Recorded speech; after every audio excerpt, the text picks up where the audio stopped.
Militarily general साहब you think के इसका इम्पैक्ट ज़रा थोड़ा सा मैं पाकिस्तान की तरफ आना चाहूँगा कि पाकिस्तान का बॉर्डर लगता है ईरान के साथ और इसका इम्पैक्ट डेफिनेटली हमारे पे पड़ेगा। अब वो इम्पैक्ट हमारे पे क्या है? प्रॉक्सी वॉर जो है यहाँ पे हो रही है, प्रॉक्सी वॉर के लिए यहाँ पे हॉस्टाइल इंटेलिजेंस एजेंसीज जो हैं उन्होंने जगह चुनी हुई है पाकिस्तान में, और वो बलूचिस्तान में भी है, किसी हद तक जनाब KPK में भी है, और वो यहाँ पे शहरों के अंदर भी वो कोशिश जारी रखते हैं जो कि नाकाम होती है आई वुड से। लेकिन इसके बाद जो इम्पैक्ट जो है इस अटैक के बाद पाकिस्तान पे क्या पड़ेगा जनरल साहब? देखिए, हमें जो है ना मिलिटरीली जो है हमें बड़ा क्लियर मैसेज दे देना चाहिए अपने तमाम, ख़ासतौर पर इंडिया को और उसके थ्रू इसराइल को भी और अफ़गानिस्तान को भी। अफ़गानिस्तान से तो हमारी एक लड़ाई जारी है और इंडिया को बड़ा क्लियर बता देना चाहिए कि देखिए हम एक न्यूक्लियर ताकत है और हमारा conventional unconventional debtors in place है। आपने अगर जरूरत की हमारे बॉर्डर्स को क्रॉस करने के लिए तो हमारा फुल स्पेक्ट्रम डेटर्स में हम किसी भी हद तक चले जाएंगे, इसलिए गलती कभी मत करना, हम आपका वजूद मिटा देंगे। और इसको जो है हमारे ऑपरेशन जो है अफगानिस्तान के खिलाफ उसमें भी तेजी लानी चाहिए, उसमें इनकी जो लीडरशिप है उसको स्ट्राइक करना चाहिए, जहां जहां पे भी आए चुन चुन के उनको मारे।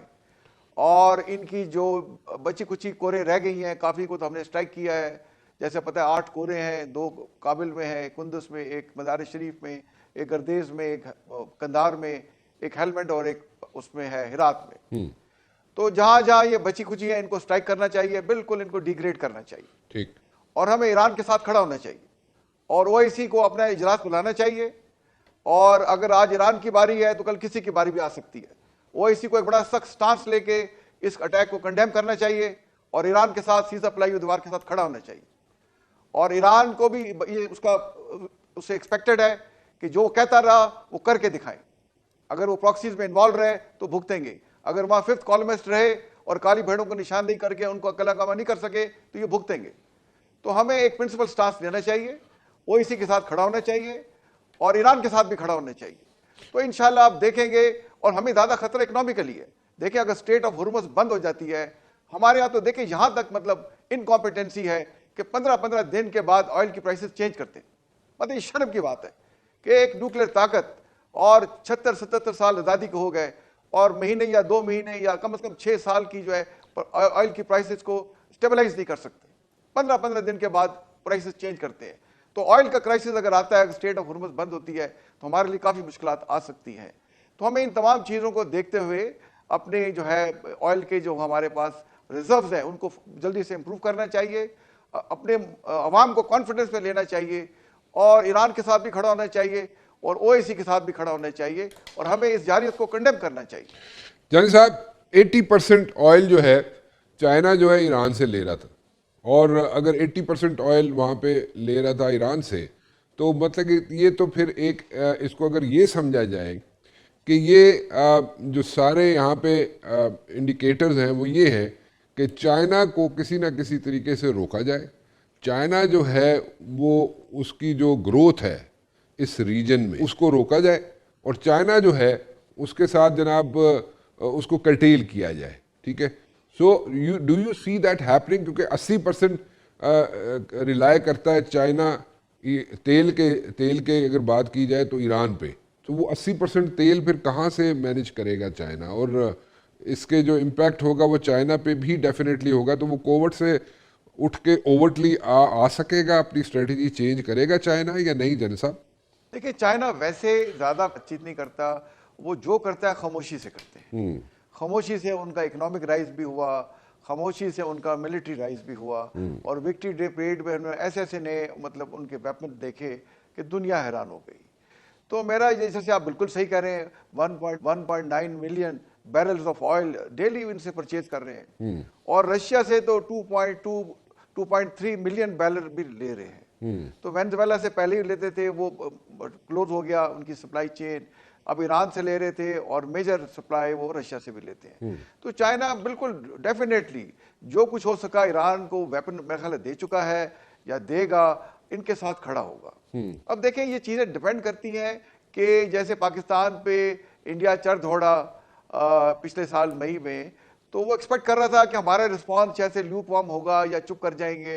और बाद अरब ममालिक ने भी हमें कहा कि भाई आपकी इकोनॉमी स्ट्रगल कर रही है, बड़े चैलेंजेस हैं, तो छोटा मोटा जवाब दे के मामला रफा दफा कर दें। बट फिर हमारे फील्ड मार्शल साहब का जो रिजॉल्व था और वो उसने फर्क डाला। अब ये जो रिजॉल्व है इस रजीम का, ये फर्क डालेगा। क्या कैपेबिलिटी उनके IRGC के पास है और क्या इनको जो वेपन्स मिले ईरान और रशिया से इन्होंने लिए, जो इनको 7-8 महीने मिल गए पिछले जून कॉन्फ्लिक्ट के बाद, ये उस पर डिपेंड करता है। सब चीज़ें इनके रिस्पॉन्स पे डिपेंड करेंगी, इनके रिजॉल्व पे डिपेंड करेंगी। तो ये आने वाला वक्त ही बता सकता है। ठीक है जनरल साहब, बाइंडिंग रिमार्क्स दे दीजिए। इसमें जी प्लीज। देखें, ये फाइनल रिमार्क्स मेरी ये है जी कि शॉर्ट टर्म में अमेरिका ईरान में रजीम चेंज नहीं कर सकेगा। ठीक है। अगर ये जंग 1 महीने से ज्यादा बढ़ती है फिर शायद रजीम चेंज हो जाए, शॉर्ट टर्म में नहीं कर सकेगा।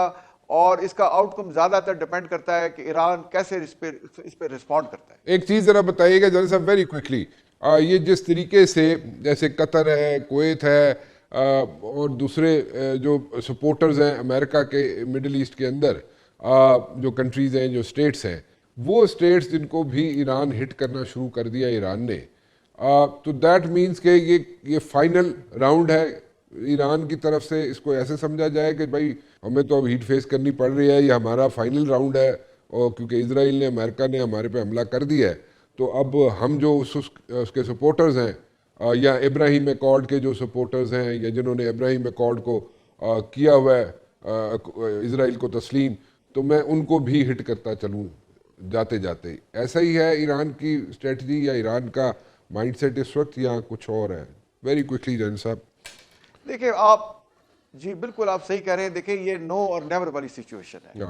या तो ईरान जो है एम्बेरस करेगा इजराइल को और ये जो है अमेरिका के ऑफेंसिव को, और या फिर यहाँ रजीम चेंज हो जाएगी। ठीक, शॉर्ट टर्म में रजीम चेंज नहीं होगी, लॉन्ग टर्म में हो सकती है। अगर जंग महीने से ज्यादा तूल पकड़ती है फिर डेफिनेटली रजीम चेंज हो जाएगी, उससे पहले चेंज नहीं होगी, जैसे मैंने पहले कहा। लेकिन ऑल डिपेंड करता है कि ईरान कैसे इस जो उन पे एग्रेशन हुई है उसको कैसे रिस्पॉन्ड करता है। जैसे पाकिस्तान ने रिस्पॉन्ड किया, अगर ऐसे रिस्पॉन्स करेगा तो फिर उसकी बात बनती है।